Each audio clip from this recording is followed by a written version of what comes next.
Жақсы, Берік мырза, сіз не дейсіз? Мысалға, мынау шығын деп жатырмыз, соны толықтырып айтып кетейін. Құдалықты шақырған уақытта оңтүстік Қазақстанда құдалықтар бұрынғы уақытта кеңес одағының кезінде де 9 үй, 10 үйден аралайтын болған. Тіпті мысалға құда Түлкібаста болса Сайрам районына барады. Сонда құдалардың арасынан қариялар, ішінде қариялар келеді ғой. Соғыстарды еңбек, біз шаршадық. Осы құдалық кәделер осы үйден қайтса қалай болар еді? Анау Түлкібасқа, анау Сайрамға, тіпті Қазылық районына. Сөйтіп соны ескеріп отырып, қазіргі жағдайда барлық ағайындар бір кішкентай ғана кафеге ағайынды нағашысы бар. Біз осы құдаларды осы үлкен бел құдадан келесі осы кафеден күтіп жүрсе қалай болады деп сол мәмілеге келіп келісіп, сол кәделерін жасап сөйтіп шығарып салады бір күнде. Оны да көрдік. Берік мырза, енді сіз көптеген құдалықтардың басқасында жүрсіз ғой. Бір кафені жалдайды екен де, сол кафеге жаңағы құдаларын күтіп жібереді екен. Жоқ, бұл енді келген құдалардың өздері айтатын. Әлі ана неге барамыз ба деп. Осының бәрі ысырап болып жатыр ғой. Кім жейді? Олар жәрдемдаты кетіп қалады. Шығын емес пе осының? Бір жағынан қарап тұрсаңыздар, мысалы қазіргі құдалыққа қойылатын. Мысалы сіз Катепа бас құдағи болатын болсаңыз, сізге арнайы сый, ағамызға арнайы сый қойып жатады. Ал енді өздеріңіз айтып жатсыздар ғой, қазір құдалыққа қойылатын костюм шалбардың өзі бұл Қытайдікі. Киюге мүмкін емес. Бұл әшейін құдалықта жүреді деп. Мүмкін осындай тартуларды шектеу керек шығар. Не қыламыз? Оларды алып ешкім кимейтін болса. Ол былай ғой, мысалы өзіңе бір мейрам кезінде айталық жаңағы 14 февральда қазір мейрам жасап алып жүрсіңдер ғой. Сол өзіңе бір кітап, немесе бір открытканы, ішіне бір жақсы сөз жазып берсе, соның өзі сенің жүрегіңді бір жібітіп тастай ма? Саған бір өте бір жақсы сезім қалдыра ма? Айтшы өзің, қалдыра ма? Қалдырады. Сол сияқты қазақта мақал бар. Иесін атап дейді, итіне сүйек таста дейді.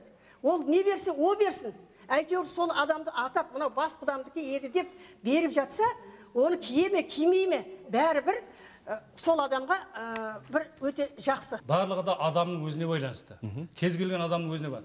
Бірақ қазақтың ежелден келе жатқан мәдениет, салт дәстүрін талқыға салып, оны керек емес пе, алып тастау керек деген сөздердің барлығы сен емес, я мен емес алып тастайтын. Ол қазақтың ежелден келе жатқан дәстүрі. Ол дәстүрді жоғалтпауымыз керек. Ол құндылықты мәпелеп сақтай білуіміз керек. Ол деген ең құнды біздің қазақ екеніміз осыдан танылады. Ал егер мен мысалға Францияға бардым. Францияға барғанда тойлары, біздің той 200 адамды бір тамада басқарады. Ол отыр десе отырады, тұр десе тұрады, жүр десе жүреді, өлең айт десе өлең айтады, бәрін жасайды десем таң қалады. Қалай сонда дейді. Бізде 20 адам келеді, 20 адам келеді де 20-сы бір мынандай подаркасын алып келеді. Ояқта да бар. Подаркы барлық жерде бар. Ал біздікі жаңағы ашылып шашылып жатқан жаңағы атап беріп атқаны болмаса, ояқта да мынандай нені алып келіп береді екен. Сол берген кезде қасына келеді де темекісін бұрқыратып жүріп, бізде тәртіп орнаған. Ояқта тәртіпсіз. Европаның нелерін, тойларын бәрі. Келеді де саған екі сөзді айтады да, бетіңнен сүйеді де кете береді. Ешқандай мына жерде дастархан бара, оларға бәрібір. Мінекей, біздің қазақтың, олар, мен осы қазақтың осы дәстүрді менен жазып алды, 92-93 жыл барғанда. Бәрін жазып алды. Ол не деген бұл тәртіп, не деген бұл сендерде байлық, не деген ана тамақтың бәрі қойған бәрін жейма дейді. Жейт бәрін. Сіздің алған жарыңыздың отбасында жағдайы болмаса, ешқандай жасай алмаса, тоғыз алып келмесе, сізге ағайын туғандарыңыз, сіздің жолдастарыңыз ештеңе демей ме? Ол әйелмен менің ағайын туыстарым тұрмайды, мен тұрам. Ол әйелді мен таңдаймын. Ырымын сақтауға мен мысалы келісіп отырмын, мен мүлдем құдалықты жоққа шығар деп отырған жоқпын. Мен айтып отырғаным, көп шығынға тұрмау керек. Мысалы кейбір адамдар несие алып жасап жатады. Бұның мысалы керегі не? Одан да ол ақшаны жастарға бере салмаймын. Ырымын жасау керек, ол міндетті түрде. Ол біздің айтып отырғанымыз рахмет. Сонымен кезекті студиямызға келген сарапшы қонақтарымызға берсек, біздің студиямыздың қонағы Қазақстан Республикасының халық әртісі, мемлекеттік сыйлықтың иегері әнші сазгер Ескендір Қасанғалиев. Аға, өз ойыңызды білдірсеңіз. Менің айтайын дегенім, артық ысырап болмау керек. Бәсекелестік болмау керек. Бәсекелестік болмау керек. Мысалы, мен сізге айтайын, ертеректе біздің кеңес дәуірінде өздеріңіз білесіздер, оқу бітіріп келген мұғалім бола ма, дәрігер бола ма, ауылға келгенде тіпті өзіміздің ауылдың шопандарының балдарына, не қыздарына үйленіп сөйтіп жатады. Ол жерде ешқандай әлгі сен мұғалімсің, мен шопанның баласы екенмін деген ондай айырмашылық жоқ. Сондықтан да бірінен бірі асып түсеміз деген болмайды. Бәрі келісімменен. Әрине дәстүрді сақтай отырып, бірақ соның мөлшеріменен өзара келісіп қана жасалу керек сияқты. Жақсы, рахмет. Қазақстан Республикасының еңбек сіңірген әртісі Қанат Құдайбергенов, сіздің ойыңызша құдалықты жасау керек па, жасамау керек? Құда деген сөздің өзі Құдайдан бірақ қана әрпі кем. Иді қоссаң, Құдай болып шыға келеді. Сол үшін де қазақ Құда деп ат қойған құдасына. Құдасын Құдайындай сыйлаған дейді. Сондықтан мен енді мына шәкәрім мына Бекең жаңа айтып отыр, құдалық досы шектесек қайтеді деген әңгіме. Бұл болмайтын дүние. Енді мынау салт дәстүр құдалықта. Ол ежелден келе жатқан. Оның тәрбиелік мағынасы үлкен. Тәрбиелік мағынасы үлкен. Мысалы, қазақи өзінің ұлтын сыйлайтын, ұлттық жүрегінде ұлтына деген сүйіспеншілігі бар адам салт дәстүрге әрқашанда құрметпен қарайды. Ал енді мынау жаһандану дәуірі келе жатыр, келді де бізді жаулап алып бара жатыр. Сол Европаға, шет мемлекетке еліктейміз деп, жастар мысалы жаңағы мәшинені неге той жасамай-ақ бізге апера салмайды деген әңгіме келеді. Ондай емес.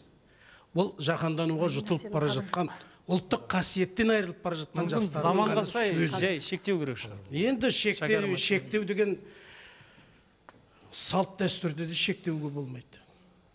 Өзінің орны бар. Ол бәленбай 1000 жылдан бері қаратай қалыптасып келген дүние. Бір қайнымыздың баласына келін алуға барғанымызда сонда бірінші бас құдағи болып барып едім. Сонда маған құдамыз тұрып айтты, сіздердің әкелетіндеріңізді мен барлығын айтамын, өйткені менің қызымның қалтасында күлшесі бар деді. Күлшесі бар деген сөз, оның дипломы бар, оқыған деген сөз екен. Бізде күлшесі бар дегенге түсінбей қалып едік. Сөйтсек түсіндіргенде сонда айтты, мен қызым институт бітірген деп. Ал менің қайнымның баласы да институт бітірген. Екеуі бірге оқыған. Енді осы дұрыс емес қой. Мысалы бізге 17 адамға кит әкелесін. Жаңағы ананың сүті, атаның күшіне 200 000 ақша келесін. Тағы да толып атқан айтып атыр енді. Оның бәрін айта беріп. Міне енді бір мысал жаңағы құдалық. Осы құдалықты осындай. Бұрыннан айтқан емес па? Бай мен құда болса жорға қатынайды арасында. Кедей менен құда болса арасында зорға қатынайды деген. Енді ал біреу бай болып, біреу кедей болса, олардың арасында дорба қатынайды деген. Енді бұл екі бала бірін екеуі бірге оқып, екеуі бірге диплом алып шыққаннан кейін ол қызын сатқандай болады ғой. Келешекте олардың мысалға өмір сүргенде екеуіне қалай болатынын әлі білмейміз енді. Енді арамызда әнші Өмірқұл Айниязов отыр екен, сіз не ойлайсыз құдалық жөнінде? Құдалық, мына салт дәстүр, бұның барлығын жасау біріншіден тектілікті, одан кейін көргенділікті білдіреді деп есептеймін. Бұның барлығын көріп өскеннен кейін бұны жасамай болмайды. Әр салттың, әр дәстүрдің оның тегін тағы дүниесі жоқ. Мысалы үшін ең төменгі жағы өкпе бауырға да ақша салыну керек, күйеу балаға төс берілсе, төске де ақша салыну керек. Жағдай болып жатса. Кішкентайымыздан көріп жатқан нәрсе, бұдан аттап секіру, ол енді меніңше қазақтың азаматтарына ол жараспайды. Сонымен бірге біздің студиямыздың қонағы Ақтөбе қаласынан келген Нұрай тобы. Өз ойларыңызды білдірсеңіздер. Құдалық деген ол сонау ата-бабамыздан қалған салт дәстүр. Оны егер біз ұмытып кетіп жатсақ, ол не болғаны? Сонда біздің қазақтар біз салтымызбен көркеюіміз керек. Егер айтып жатырмыз, әр ұлттың салты басқа, далада ит қасқа дейміз. Сол егер біз басқа ұлттың салттарына еліктеп кетсек, сонда біздің қазақ қайда қалады? Ал неге басқа ұлт бізге қазаққа еліктемейді? Соны айтқым келеді. Қыз жасауын 6 жастан бастап жинасаң, асырасың дейді. 7 жастан бастап жинасаң, жеткізесің дейді. Балалы ұлды, қызды болған атана кіші кезінен бастап сол бір ұлы өміріндегі тойына дайындалса, сұрағанын да бере алады. Құдалық бүгінгі күнде құрышығын. Себебі, мысалы, алып қарайтын болсақ, жаңағы екі жақтың құдалығына дәнекер болып отқан 2 жас. Ал енді 2 жас сол жердегі 2 жастың бақытты болуын, махаббаттарының мәңгілік болуына жаңағы 2 жаста көмектесу, 2 құда жақта көмектесу керек. Яғни сол үйінде тұратын, үйін пәтерін алып беруге жет келісіп, жаңа құдалықта болатын, құдалыққа келсін 2 жақ. Сол құдалыққа келу арқылы келсін, не керек, болашақта құдалық емес, мынау коммерция бұл.